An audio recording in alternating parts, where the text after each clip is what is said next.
అగజానన పద్మార్కం గజానన మహర్నిశం అనేకదం తం భక్తానాం ఏకదంతముపాస్మహే.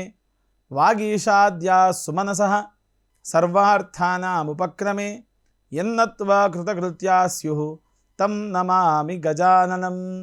బుధం శ్రీనివాసం సుధర్మాత్వభాసం సుధాతుల్యవాక్ సంగతం పాండురంగం సుధీనాదమున్యాహ్వయం దేశికార్యం గురుశ్రీత్రయం నిత్యమేతన్నమామి.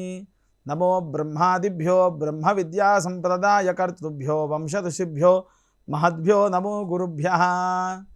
నారాయణం నమస్కృత్య నరం చైవ నరోత్తమం దేవీం సరస్వతీం వ్యాసం తతో జయముదీరయేత్.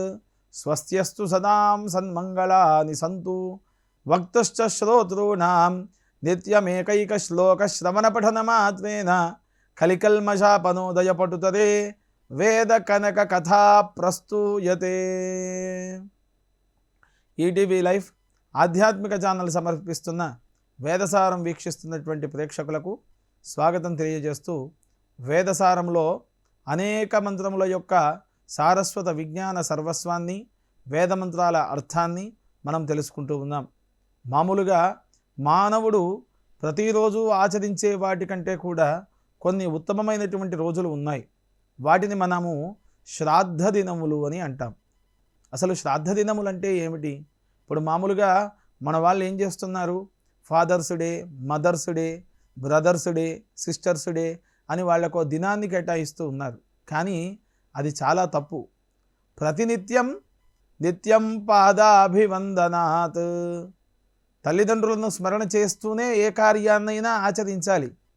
మాతాపితృ సమదైవం నదైవం పితృమర్చయేత్ సర్వతీర్థఫలజ్ఞేయం మాతృవందనతాం సదా. గురూణామర్చయేత్ పూర్వం గురుపాదం స్మరన్ సదా. గురూణాం అగ్రజం శ్రేష్టం తస్మై శ్రీ గురవే నమః. అందుకే వేదమైన, శాస్త్రమైన, పురాణమైన, ఇతిహాసమైన, మనం పాఠశాలకు వెళ్ళినా, కాలేజీకి వెళ్ళినా ఎవరైనా చెప్పేటువంటి మాట ప్రప్రథమంగా ఏంటి అంటే మాతృదేవో భవ, పితృదేవో భవ, ఆచార్య దేవో భవ, అతిథి దేవో భవ. వీళ్ళే నీకు దేవతలు అన్నారు.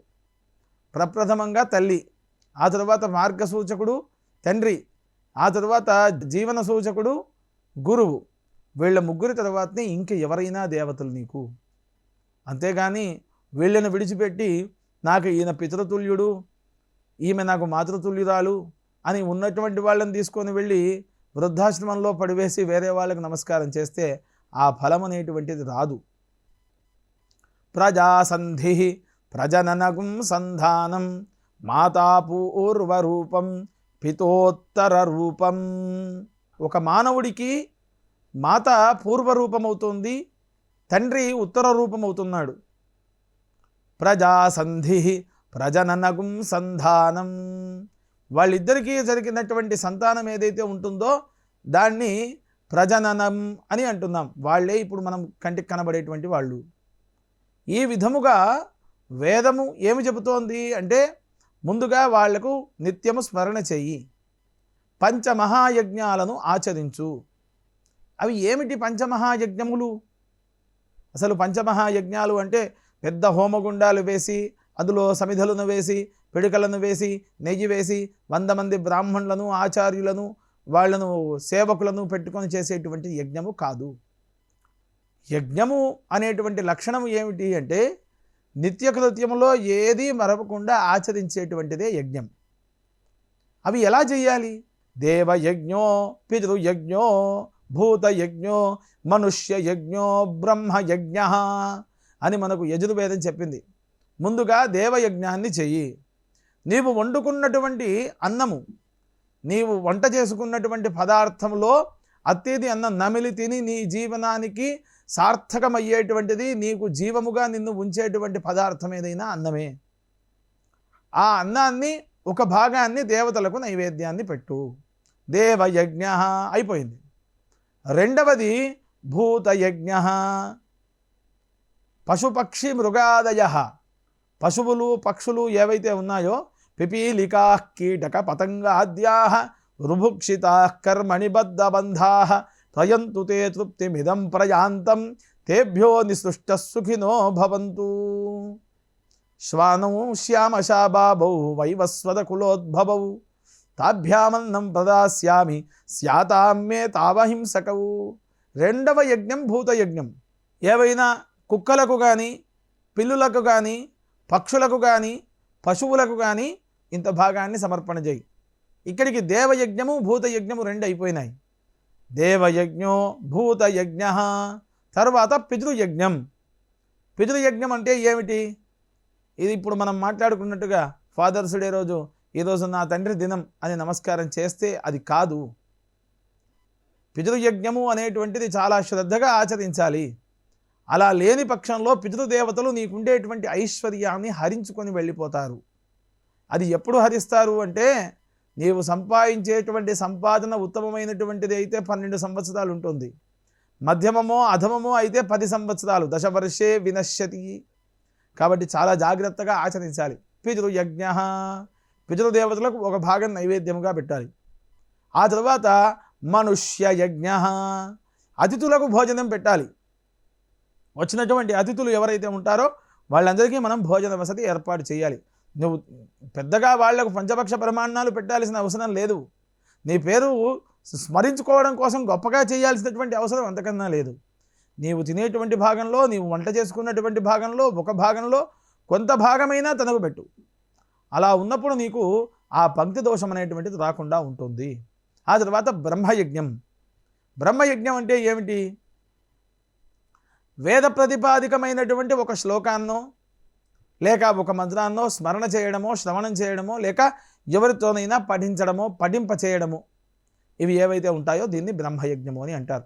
ఇవి పూర్తిగా 5 మహాయజ్ఞములు ప్రతినిత్యము ప్రతి మానవుడు ఆచరించాల్సినటువంటి లక్షణములు. ఈ విధముగా 5 మహాయజ్ఞములను ఆచరించండి అని చెప్పినారు. మరి ఇవి ఆచరించకపోతే నీకేమైనా వస్తుందా, నీ దగ్గర ఏమైనా తొలగిపోతుందా అనే ప్రశ్నకు సమాధానం, ఒక జీవికి అన్నం పెడితే ఆ జీవి బతుకుతూ ఉంటుంది. ఇంకో జీవి నీకు అన్నం పెడుతోంది కాబట్టి నీవు మనుగడ సాధిస్తూ ఉన్నావు. నీవే ఎవరికీ పెట్టకపోతే మరి నీకు పెట్టేటువంటి వాడు ఎక్కడ ఉంటాడు? ఇది ప్రకృతికి మనము అందించినప్పుడు ఆ ప్రకృతి మనకు ఈ రకముగా అన్నము రూపకముగా, శక్తి రూపకముగా, వాయు రూపకముగా, జల రూపకముగా మనకు అందిస్తూ ఉన్నాయి. పంచవాయేతే మహాయజ్ఞా సతతి ప్రతాయంతే సతతి సంతిష్టంతే దేవయజ్ఞో భూతయజ్ఞో పితృయజ్ఞో మనుష్యయజ్ఞో బ్రహ్మయజ్ఞ ఇతి. ఇవి పంచమహాయజ్ఞములు ప్రతినిత్యము ఆచరించాలి అని మనకు వేద ప్రతిపాదికమైనటువంటి లక్షణములను తెలియజేస్తూ ఉంది యజుర్వేదం. ఇలా భోజనానికి విస్తరాకును వేసుకొని దాన్ని పూర్తిగా కడుక్కొని, ఇక్కడ ఎలాంటి విస్తరాకును వాడాలి, ఎలాంటి ప్లేట్ను వాడాలి, నేటి సమాజంలో అంతా ప్లాస్టిక్ మయం. ఎందుకు తింటున్నారో తెలియదు. రోగాలు కొని తెచ్చుకోవడానికి, కొనుక్కొని తినడానికి ప్రత్యర్థమే ఇది. మనం అంగడికి వెళ్ళి తీసుకుంటూ ఉన్నాం ప్లేట్లు అని. దాని మీద ఉండేటువంటి కవరు కడిగితే మొత్తం ఆకుపచ్చ రంగులో ఉండేటువంటి నీళ్లు. ఇప్పుడు జబ్బును మనం కొనుక్కొని తెచ్చుకున్నట్ట కాదా మనమే ఆలోచన చేసుకోవాలి. పచ్చని ఆకులతో చేసినటువంటి విస్తారము మనం వడ్డన చేసుకోవాలి.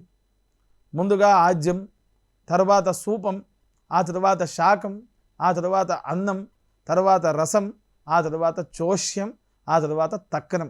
ఇది భోజనంలో ఉండేటువంటి విధానం. ఒక మనిషి ఎంత తినాలి? ఒక పూట తింటే యోగి, 2 పూటలు తింటే భోగి, 3వ పూట కూడా వాడు తిన్నాడు అంటే రోగి. కాబట్టి వేదము ఏ రకముగా చెప్పిందో భోజన లక్షణాలను కూడా మనం ఆచరించుకోవాలి.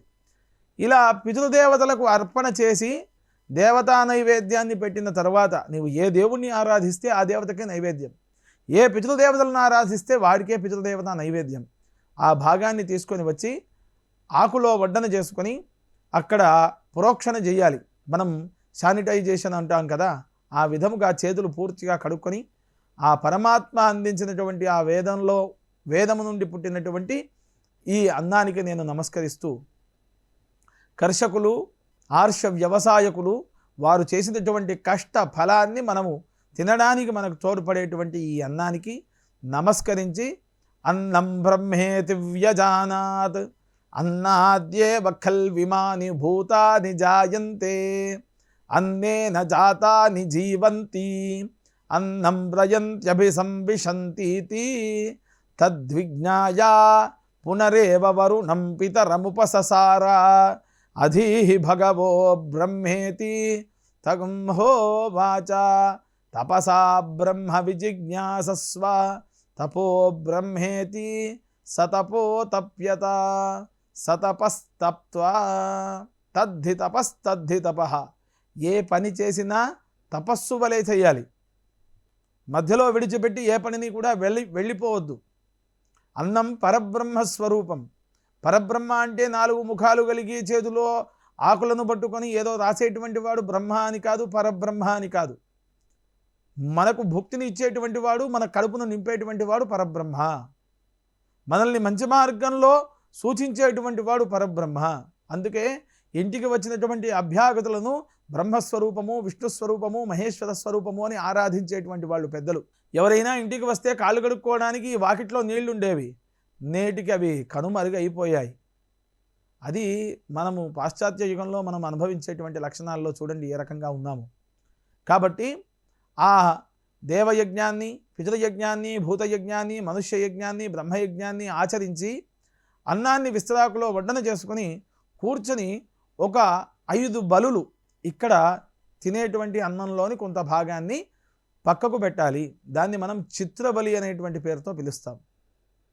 చిత్రాయ నమః, చిత్రగుప్తాయ నమః, యమాయ నమః, ధర్మరాజాయ నమః, సర్వభూతేభ్యో నమః. నెయ్యి వేసినటువంటి పదార్థం, నెయ్యి వేసినప్పుడు అది అమృతం అవుతోంది. నెయ్యి వేయకపోతే అది మృతత్వం అవుతోంది, అంటే చనిపోయినటువంటిది అవుతోంది. నెయ్యి వేస్తే అది అమృతత్వం అవుతోంది. వేసినటువంటి పదార్థాన్ని విస్తరాకు కుడి భాగంలో 5 భాగాలుగా చిన్న చిన్నవి 4 మెతుకులుగా అక్కడ వేసినట్టయితే ఆ పదార్థాన్ని చీమలకో లేక కాకులకో వేస్తే అవి తిని తృప్తిగా వెళ్ళిపోతాయి. పంచమహాయజ్ఞాలను నువ్వు ఏదో పెద్ద యజ్ఞవాటికలు పెట్టుకొని చేయాల్సినటువంటి అవసరము లేదు. ఈ రకంగా కూడా చేయవచ్చు అని మనకు ఋషులు, మునులు, యోగులు, తపస్సిద్ధులు, సాధ్యులు, హరిసిద్ధులు వీళ్ళందరూ చెప్పినటువంటి అంశం. ఇవన్నీ వేదములో వచ్చినటువంటి అక్షర సత్యములు. మాతాపూర్వ రూపం పితోత్తర రూపం ప్రజాసంధి ప్రజననకం సంధానం ఇత్యధిప్రజం అథాధ్యాత్మం. జ్యోతిష్యము అని అంటున్నాం. అసలు జ్యోతిష్యానికి మూలం ఏమిటి అంటే సూర్యచంద్రులు, భూమి వీటికి పూర్వ ఉత్తర రూపములుగా ఉండేటువంటి లక్షణాలు కలిగి కంటికి కనబడేటువంటి ఈ యొక్క కాంతి జ్యోతిషం. పరమాత్మ వేదపురుషుడైతే వేదపురుషుడికి మానసికమైనటువంటి ఇంకొక నేత్రము ఉంది అని అంటాం కదా, అది జ్యోతిషం. దీని ద్వారానే ఈ లోకమంతా కదులుతూ ఉంది. దీన్నే మనము ఆస్ట్రోసైన్స్ అని అంటాం. ఈ వేదంలో కానీ జ్యోతిష్యంలో కానీ అనేకమైనటువంటి ప్రాయశ్చిత్తాలు, పరిహారాలు చేసుకోమని ఈ వేదం ఎక్కడా ప్రతిపాదించలేదు. కేవలం తల్లిదండ్రులను సేవ చేయి, నీకు ఉండేటువంటి రోగములు తొలగిపోతాయి అన్నారు. అందుకే కదా శ్రవణ కుమారుడు ఈ విధముగా తల్లిదండ్రులను మోసుకుంటూ వెళ్ళినాడు కావడిలో. అనేక మంది తల్లిదండ్రులను సేవ చేసి కదా చరిత్రలో నిలిచిపోయినారు. పితృవాక్ పరిపాలన చేసి కదా రాముడు మన ముందు ఉండిపోయినాడు. ఈ విధముగా ఎప్పుడూ తల్లిదండ్రులను సేవించాలి. అలాంటి తల్లిదండ్రులకు సేవ చేసి వారు గతించిన పిమ్మట ప్రతి ఒక్కరూ శ్రాద్ధాదులను ఆచరించాలి.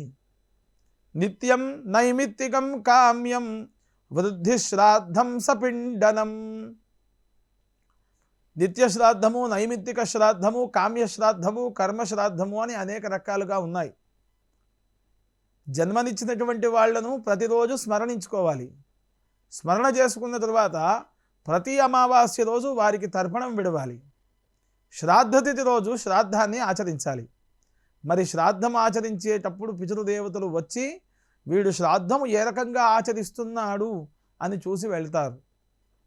అలా వెళ్తారు అనేటువంటి విషయం ఎలా తెలుస్తోంది మనకు అని అంటే తైత్తిరీయ యజుర్వేదం బ్రాహ్మణ భాగం ఈ అనువాకంలో చెప్తూ ఉంది, ఇంద్రో వృత్రకం హత్వా అసురాన్ పరాభావ్య సోమావాస్యాం ప్రత్యాగచ్చత్ తే పితరః పూర్వేద్యురాగచ్చన్ పితॄన్ యజ్ఞో గచ్చత్. ప్రతి అమావాస్యకు కానీ శ్రాద్ధానికి కానీ ముందు రోజే పితృదేవతలు ఇంటికి వస్తారు. సోమావాస్యాం ప్రత్యాగచ్చత్ తే పితరః పూర్వేద్యురాగచ్చన్. పితృదేవతలు ఎప్పుడు కూడా ముందు రోజే వస్తారు. పితృన్ యజ్ఞో గచ్చత్. ఎందుకని వస్తారు అనే ప్రశ్న మనం వేసుకుంటే, పితృయజ్ఞాన్ని చూడ్డానికై వస్తారు. దాని పేరు శ్రాద్ధము. శ్రద్ధయా ధీయతే శ్రాద్ధ, శ్రద్ధగా ఆచరించేటువంటిది. అక్రోధనై శౌచపరై సతతం బ్రహ్మవాదిభిః భవితవ్యం భవద్భిశ్చ మయా చ శ్రాద్ధకర్మణి. ఆక్రోధన లేనటువంటి వాడు, ఏడవనటువంటి వాడు, అశౌచపరై శౌచపరై ఎప్పుడూ కూడా మడిగా ఉండేటువంటి వాడు, సతతం సత్యవాదిభిః నిరంతరం నిజమే మాట్లాడేటువంటి వాడు, నిజంగా ఉండేటువంటి వాడు. అక్రోధనై శౌచపరై సతతం సత్యవాదిభిః భవితవ్యం భవద్భిశ్చ మయా చ శ్రాద్ధకర్మణి. మొక్కుబడిగా మఠాలలోకి వెళ్ళి పెట్టేటువంటిది శ్రాద్ధము కాదు. నీకు ఉన్నంతలో చేసుకో, ఏమీ లేదు. ఒక వ్యక్తిని పిలిచి వాడికి ఏదైనా ద్రవ్యం అర్పించు, అది శ్రాద్ధమవుతుంది. అది కూడా లేదు. శాస్త్రం ఏం చెబుతోంది అంటే, అపరాహ్న కాలం అంటే మధ్యాహ్నం వరకు, సూర్యుడు ఉదయించినప్పటి నుంచి రెండో యామం వరకు వేచి చూసి ఊరి చివరకు వెళ్ళి స్నానం చేసి, నేను శ్రాద్ధం పెట్టలేకపోతున్నాను నన్ను క్షమించు అంటే, నీ కంటి నుండి వచ్చినటువంటి నీళ్లను తీసుకొని వాళ్ళు తృప్తిగా వెళ్ళిపోతారు. నీకు ఆయురారోగ్య ఐశ్వర్యాలు కలుగుతాయి. కానీ మోసము చేసి మాత్రం ఏది ఆచరించకు అని చెప్పినారు. ఇది మనకు చెప్పినటువంటి విధానం. తందేవా పునరయాచంత తమేభ్యో న పునరదదుః తే బ్రువన్ వరం వృణామహై. అలా ఒక రోజు ముందుగా వచ్చినటువంటి పితృదేవతలు శ్రాద్ధాన్ని చూసి పెట్టేటువంటి, శ్రాద్ధం పెట్టేటువంటి యజమానికి వరం ఇచ్చి వెళుతారు. వరం వృణామహై అథవః పునర్దాస్యామః అస్మభ్యమేవ పూర్వేద్యుః క్రియాత ఇది తమేభ్యో న పునరదదుః. అలా వచ్చినటువంటి పితృదేవతలు ఏం చేస్తారు అంటే, శ్రద్ధగా వీడు ఆచరిస్తున్నాడా, పద్ధతిగా ఉంటూ ఉన్నాడా, ఎవరిని ఇబ్బంది పెట్టకుండా ఉంటున్నాడా, శ్రాద్ధము రోజు ఘంటానాదము కానీ లేక అక్కడ ఉండేటువంటి పాత్రల శబ్దం కానీ చేయకూడదు. అలా చేస్తే ఏమవుతోంది, ఆగమార్థంతు దేవానాం గమనార్థంతు రక్షసాం కురు ఘంటారవం తత్ర దేవతాహ్వాన లాంఛనం. గంట శబ్దం ఎప్పుడైతే చేస్తామో పితృదేవతలు, రాక్షసులు వీళ్ళందరూ వెళ్ళిపోతారు. కాబట్టి శ్రాద్ధము రోజు ఘంటానాదం నిషేధము. ఇక్కడ మడిగా కూర్చొని తాను ఎవరినైతే నైమిత్తికంగా నియమించుకుంటూ ఉన్నాడో వారికి పాద ప్రక్షాళనము, అదే విధముగా వస్త్రములు, సుగంధములు ఇవన్నీ అర్పించి శ్రద్ధగా శ్రాద్ధాన్ని ఆచరించాలి. ఇక్కడ ఎలా ఉంటుంది అంటే, యజుషాం పిండదానంతు బహ్ర్యుచాం ద్విజార్చనం. యజుర్వేదులకు పిండ ప్రధానము ముఖ్యం. పిండ ప్రధానం అనేటువంటిది చాలా శ్రద్ధగా ఆచరించాలి. అష్టద్రవ్యములు అన్నములో వేసి కలుపుకొని పిండములుగా తయారు చేయాలి, చేసి వాటిని అర్పించాలి. బహ్ర్యుచాం ద్విజార్చనం. ఋగ్వేదులకు అక్కడ కూర్చుండబెట్టినటువంటి బ్రాహ్మణులకు, వ్యక్తులకు అర్చన అనేటువంటిది ప్రాముఖ్యతగా చెప్పబడ్డది.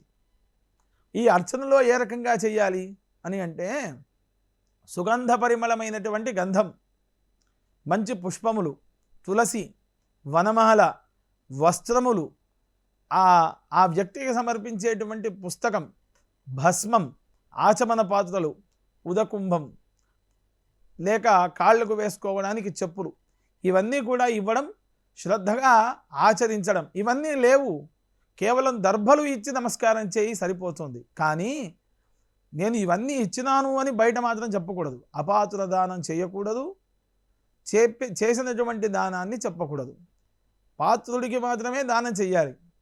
ఎవరికైతే నువ్వు దానం ఇస్తున్నావో స్వీకరించేటువంటి వాడు చాలా శ్రద్ధాసక్తుడై ఉండాలి. ఆరణ్యక భాగం చెప్తుంది, సోమాయవాసః. వస్త్రాలు ఇస్తే చంద్రునికి ప్రీతికరం, రుద్రాయ గాం, గోవు ఇస్తే శివుడికి ప్రీతికరం. వరుణాయాశ్వం, వరుణుడికి గుర్రం అశ్వం. ప్రజాపతయే పురుషం, కన్యాదానం బ్రహ్మతృప్తి. మనవే తల్పం, తల్పము అనగా మంచం, మనువు కోసం తల్పం. త్వష్ట్రేజాం, విశ్వకర్మ అనేటువంటి వాడు ఒకడు ఉంటారు కదా, విశ్వకర్మకు మించినటువంటి వాడు ఇంకొకడు ఉన్నాడు శిల్పకళాకారుడు, ఆయన పేరు త్వష్ట ప్రజాపతి. అజాం, అజము అనగా మేక. త్వష్ట్రేజాం పూష్ణేవిం, అవిం అనగా గొర్రె. పూష్ణాదేవతలు శరీరంలో ఉండేటువంటి రుగ్మతలను తొలగొట్టేటువంటి ఆ రోగకారకులైనటువంటి ఆ రాక్షసులకు వీళ్ళు అధిష్టాన దేవతలు. మనవే తల్పం త్వష్ట్రేజాం పూష్ణేవిం, అవిం అనగా గొర్రెను దానం ఇవ్వాలి. నిరుత్యా అశ్వతరకర్దభౌ, రోగకారకుడు నివృత్తి, అలాంటి వాడికి ఆ స్వామి ప్రేరణగా ఒక గార్ధభాన్ని దానం ఇవ్వాలి.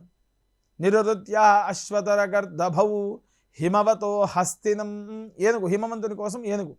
హిమవతో హస్తినం గంధర్వ అప్సరాభ్యస్రగలంకరణే, అలంకరణ వస్తువులు ఇస్తే గంధర్వ దేవతలందరూ కూడా తృప్తి పడతారు. గంధర్వ అప్సరాభ్యస్రగలంకరణే విశ్వేభ్యో దేవేభ్యో ధాన్యం, విశ్వే దేవతలు అందరికీ కూడా ధాన్యాన్ని దానం ఇవ్వాలి. విశ్వేభ్యో దేవేభ్యో ధాన్యం వాచేన్నం, వాగ్దేవతలకు అన్నం. వాచేన్నం ప్రజాపతయే పురుషం, ఈ విధముగా దానవులను, ఏనుగు దానం ఇస్తాను అని బక్కపలిసటి వాడికి, ఏం లేని వాడికి ఏనుగు దానం ఇచ్చినామనుకోండి, ఆ ఏనుగు వ్యర్థం, తీసుకున్నటువంటి వాడు వ్యర్థం అవుతాడు. కాబట్టి సాదేటువంటి వాడికి గోదానం చేయండి, ఇంకా ఏదైనా దానాలు చేయండి.